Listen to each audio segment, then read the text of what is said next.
And I'm lying there for time without end, thinking about my fate. And in the back of my mind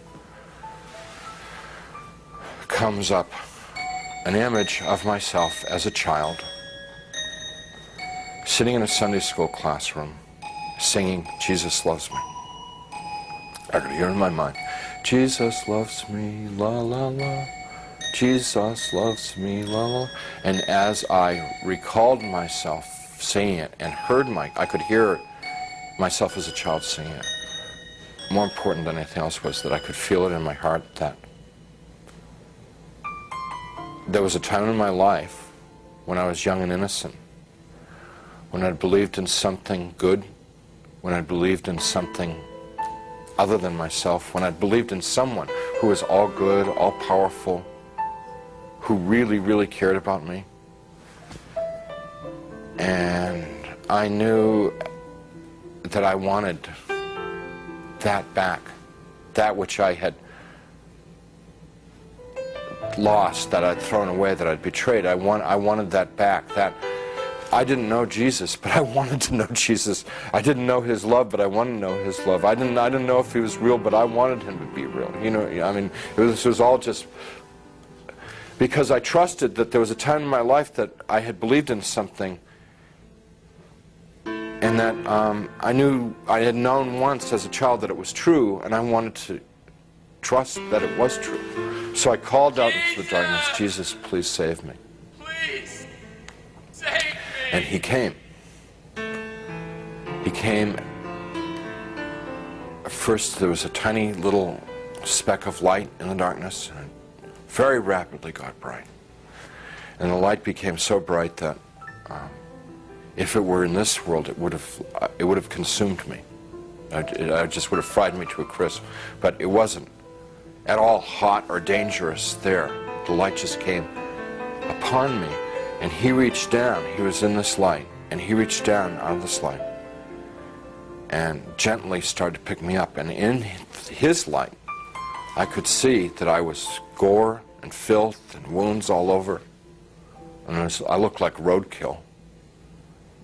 And He's gently putting His hands underneath me and very tenderly picking me up. And as He's touching me, everything just goes away. All the wounds, all the pain, all the dirt, it just kind of like evaporated away. And I'm like whole and healed. And inside,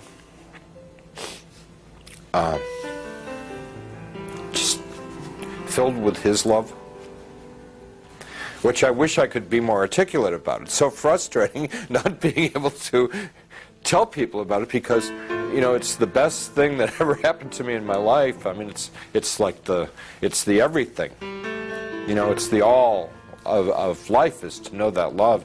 And you know, I get to it and I just can't describe it. I can't convey it to you. So He's holding me and embracing me, rubbing my back like a father would his son, like a mother would her daughter, just gently rubbing my back. And I'm bawling like a baby, out of happiness. I mean, like the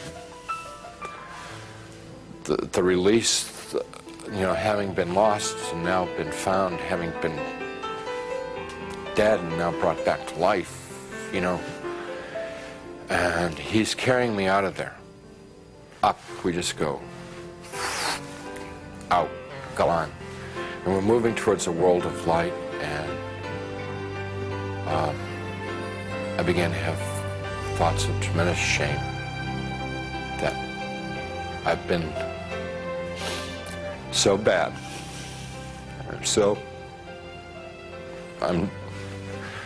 I thought of myself as dirt, garbage, filth. And I thought to myself, He's made a mistake. I don't belong here. He doesn't want me. You know, it's like the shame. Like, how could he care about me? You know, why me? I'm bad.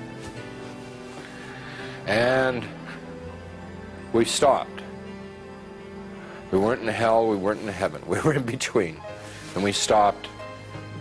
And he said, we don't make mistakes. You belong here. And we began to converse, and he was talking and telling me things, and he brought over some angels, and we went over my life from beginning to end. And what they wanted to show me in my life was what I had done right and what I had done wrong. And without going through my whole life story, it was real simple, real simple. When I had been a loving, kind person, considerate of other people, it made the angels happy, it made Jesus happy, and they let me know that it made God happy. And when I had been selfish and manipulative, it made the angels unhappy, it made Jesus unhappy, and they let me know that it made God unhappy. What they were trying to convey to me,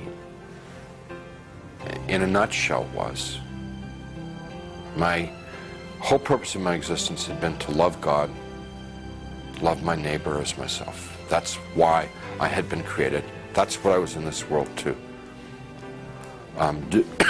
do and to learn, and I had failed. They told me that I had to come back to this world, and I got real upset because I wanted to go to heaven. What they told me about heaven, it's like the most fun, most interesting. I mean, it's the most wonderful place. I mean, everybody would want to go to heaven, and I wanted to get there. And they said that I wasn't ready, I wasn't fit, that it wasn't my time to go to heaven. It was my time to come back to this world and try and live the way that God wanted me to live, the way God had created me to live in the first place. I told them, Jesus and the angels, that I couldn't live in this world without them. And I said that I would have, my heart would break to send me back to this world, because they'd be there and I'd be here. And they said to me, you don't get it? You don't get it? What is the matter? We were showing you all this, we would explain to you. We've always been there. We always have been there. We've always been with you all this time. And you've never been alone down there. And I said, you've got to let me know that you're around once in a while. So they said, if I prayed and confessed my sins to God, gave what I had, and what they meant by what I had was gave my worries, my cares, my hopes, my dreams, just gave it all up to God. That there would be times when they would be there, and I would know in my heart that they were there. Wouldn't necessarily see them or hear them, but I would feel the love like I'd felt it then. And I said, if you will assure me that there are times when I can know that love, I could live in this world. And they said that they would do that, and with that they sent me back. After the experience,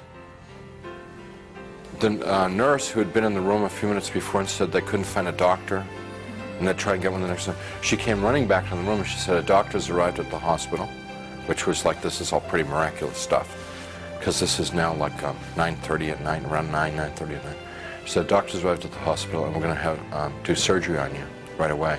And some orderlies and people came in and they threw my wife out of the room.